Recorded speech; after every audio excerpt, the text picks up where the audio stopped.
জয় মা কালী, জয় বাবা শনিদেব, জয় বাবা ভোলেনাথ। তো নমস্কার বন্ধুরা, আজকে আমরা আলোচনা করতে চলেছি মেষ রাশি বা লগ্নের জাতক জাতিকাদের এই এপ্রিল মাস কেমন যাবে, কি কি বিষয়ে সতর্ক থাকতে হবে এই এপ্রিল মাসে মেষ রাশি বা লগ্নের জাতক জাতিকাদের। এছাড়াও এই এপ্রিল মাসের জন্য মেষ রাশি বা লগ্নের জাতক জাতিকাদের শুভ সংখ্যা, শুভ রং, শুভ দিক এবং শুভ রত্ন সবই কিন্তু আলোচনা করতে চলেছি। সেই জন্য আপনাদের কাছে অনুরোধ করব, ভিডিওটিতে অবশ্যই একটি লাইক, একটি শেয়ার এবং চ্যানেলটিকে সাবস্ক্রাইব করে পাশে থাকা বেল আইকনটায় ক্লিক করে দেবেন, যার মাধ্যমে জ্যোতিষশাস্ত্র সংক্রান্ত সঠিক ভিডিও আপনার কাছে দ্রুত পৌঁছে যায়। এবং ভিডিওর কমেন্ট বক্সে কিন্তু অবশ্যই জানাবেন জয় মা কালী, মা দক্ষিণা কালী কিন্তু আপনাদের সমস্ত বিপদ ও দুঃখের হাত থেকে রক্ষা করবেন। তো চলুন আজকের ভিডিওটা শুরু করা যাক। এই মেষ রাশি কিন্তু হচ্ছে রাশিচক্রের প্রথম রাশি। আকাশের প্রথম 30 ডিগ্রি দ্রাঘিমাংশ জুড়ে বিস্তৃত। আশ্বিনী নক্ষত্রের, ভরণী নক্ষত্রের এবং কৃতিকা নক্ষত্রের জাতক জাতিকারা কিন্তু মেষ রাশির অন্তর্ভুক্ত।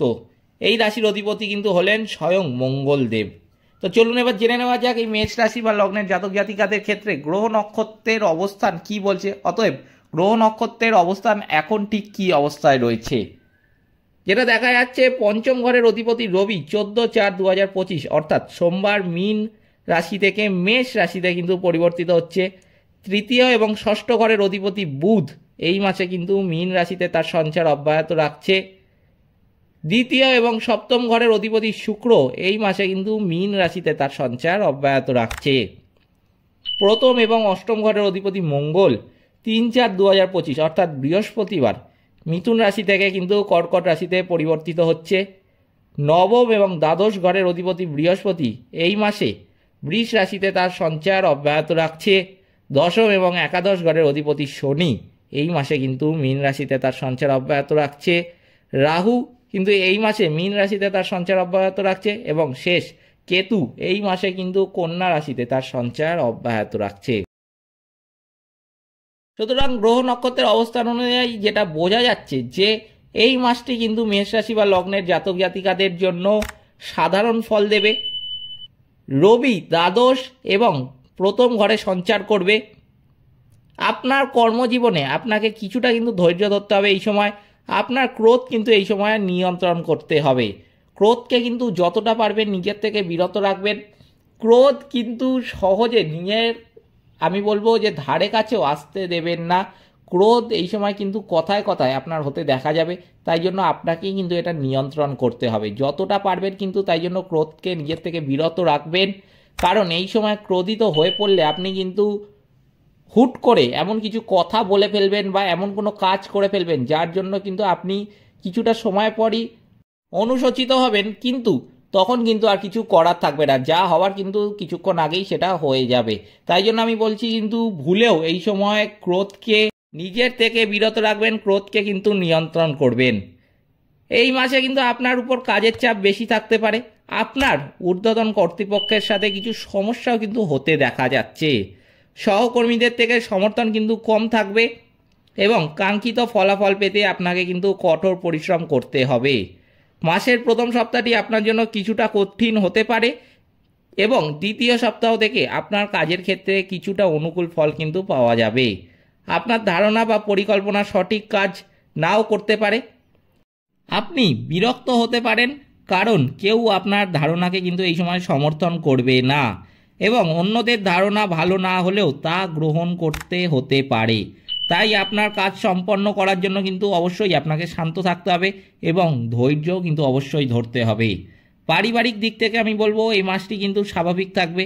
আপনার জীবনসঙ্গীর সাথেও কিছু বিবাদ কিন্তু হতে পারে। বুধ মীন রাশিতে থাকার কারণে আপনার পরিবারের সদস্যদের সাথে যোগাযোগের ব্যবধান কিন্তু তৈরি হতে পারে। লোকেরা আপনার কথা কিন্তু ভুল বুঝতে পারে। এই মাসে আপনার পরিবারের কোনো সদস্যের স্বাস্থ্য সমস্যা কিন্তু নির্দেশ করছে, তাই জন্য কিন্তু আগে থেকে সতর্ক থাকতে হবে। আপনি দ্বিতীয় বা তৃতীয় সপ্তাহে দূরবর্তী ভ্রমণও কিন্তু করতে পারেন। আপনার ক্রোধ এবং অধৈর্যতার বিষয়েও সতর্ক থাকতে হবে, কারণ কখনো কখনো এটি বাড়িতে আরও সমস্যা কিন্তু তৈরি করতে পারে। আর্থিকভাবে যেটা দেখা যাচ্ছে এই মাসটি স্বাভাবিক থাকবে। আপনাকে স্বাস্থ্য সমস্যা বা অপ্রয়োজনীয় জিনিসের জন্য অনেক টাকা কিন্তু খরচ করতে হতে পারে। তাই জন্য আমি কিন্তু বলবো বুঝে শুনে অবশ্যই খরচা করবেন। বিলাসিতার জন্য কিন্তু এই মাসে কোনো খরচ না করাই ভালো। এমার্জেন্সি ক্ষেত্র ছাড়া আমি কিন্তু বলবো খরচ কিন্তু করতে যাবেন না, খুব বুঝে শুনে কিন্তু এই মাসে খরচ করবেন। মাসের প্রথম 2 সপ্তাহে আপনি আর্থিকভাবে কঠিন সময় পার করতে পারেন। মাসের 3য় সপ্তাহ থেকে আপনি কিন্তু বন্ধু বা আত্মীয়দের কাছ থেকে অর্থ পাবেন, যা শেষ 2 সপ্তাহে আর্থিক চাপ কমাতে সাহায্য করবে অনেকটাই। এছাড়াও কিন্তু এই সময় মাথায় রাখতে হবে যে কোনো আর্থিক বিনিয়োগের প্রস্তাবে কিন্তু পা দেবেন না, এটা কিন্তু একটা ফাঁদ। সে আপনার যতই নিজের লোক হোক না কেন, যতই আপনাকে প্রস্তাব দিক না কেন যে এই সংস্থায় বা এই লোকের কাছে এই এত টাকা, খুব বড় কোম্পানি, খুব বড় নামি কোম্পানি, আমি বলবো যে আপনাকে এরমভাবে ভুল বোঝাতেই পারে কেউ আপনার নিজের কাছের লোক। মাথায় রাখবেন এই মেষ রাশি বা লগ্নের জাতক জাতিকারা কিন্তু সবচেয়ে বেশি প্রতারিত হয়ে থাকে নিজেদের কাছের লোকের দ্বারা।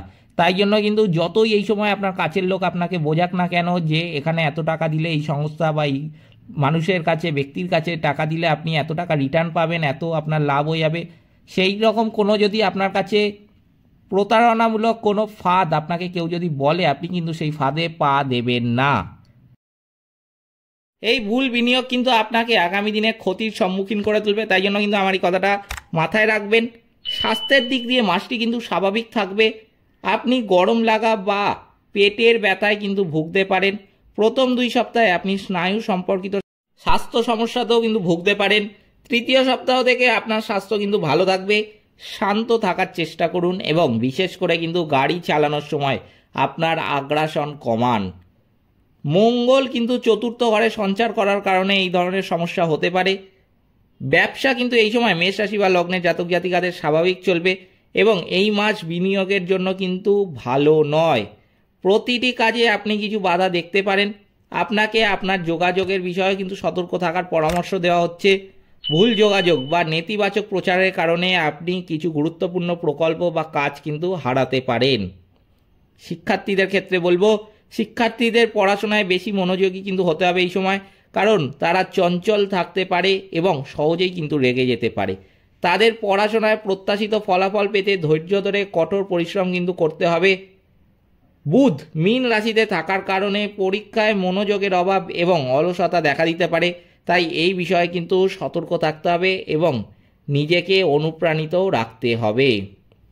তো চলুন এবার জেনে নেওয়া যাক এই এপ্রিল মাসের ক্ষেত্রে মেষ রাশি বা লগ্নের জাতক জাতিকাদের শুভ সংখ্যা, শুভ রং, শুভ দিক এবং শুভ রত্ন কি কি। শুভ সংখ্যা কিন্তু হচ্ছে 66। শুভ দিক কিন্তু হচ্ছে দক্ষিণ। শুভ রত্ন কিন্তু হচ্ছে লাল প্রবাল। শুভ রং কিন্তু হচ্ছে লাল। এই ছিল মেষ রাশি বা লগ্নের জাতক জাতিকাদের এপ্রিল মাসের সম্পূর্ণ রাশিফল। ভিডিওটিতে অবশ্যই কিন্তু একটি লাইক, একটি শেয়ার এবং চ্যানেলটিকে সাবস্ক্রাইব করে আমাদের পাশে দাঁড়াতে ভুলবেন না এবং কমেন্ট বক্সে কিন্তু অবশ্যই জানাবেন জয় মা কালী। মা দক্ষিণা কালী কিন্তু আপনাদের সমস্ত বিপদ ও দুঃখের হাত থেকে রক্ষা করবেন। সকলে ভালো থাকবেন, সুস্থ থাকবেন। নমস্কার।